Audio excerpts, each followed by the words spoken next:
I think we've lost the plot a little bit on the idea of the use of blame.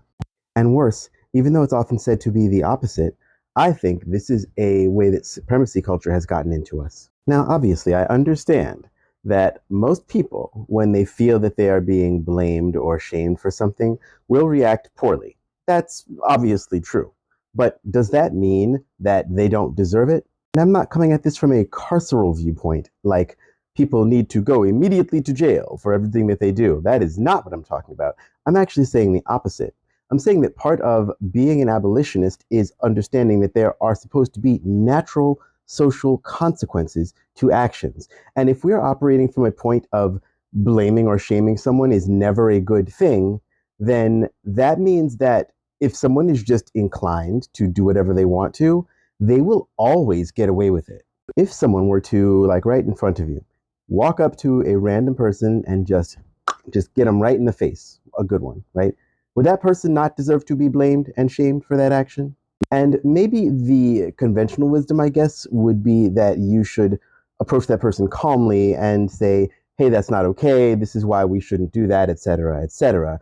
And I'm here to tell you that there's certain kinds of personalities that are going to look at you and laugh in your face, like 10 times out of 10. And they might not like literally laugh in your face, but they realize that they've gotten away with doing it. So in the end, that's what it amounts to. Honestly, the more I think about it, the more this has like that sort of Christian vibe to it, where it's like, turn the other cheek, let he who is without sin cast the first stone. Like, no one should judge except for God. And that's a good way to keep people real fucking docile and let themselves continue to be abused. The people most responsible for everything wrong with our world, they're real people. They have names, they have addresses. They're doing this shit on purpose. And approaching them on some gentle parenting shit, that's why we're where we are. I mean, they just don't care.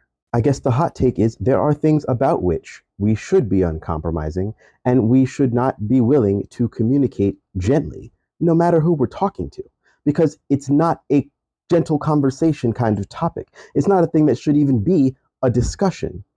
And what this says to me is that in the end, we are still focused more on social cohesiveness and not creating too many waves, no matter how we're expressing ourselves based on something that someone has done. And I think we will continue to lose until we can acknowledge and accept and internalize that the idea of forgiveness that is based kind of on this Abrahamic set of values doesn't really serve us when we're talking about systems of harm and people who are doing that harm knowing that they can get away with shit. While, of course, black and white thinking is dangerous, that has to also be applied to thinking that everything is nuanced and needs to be discussed in a nuanced manner. Supremacy culture may be perfectionism, it may be black and white thinking, but what it always is thinking that social positioning and social comfort is more important than the truth.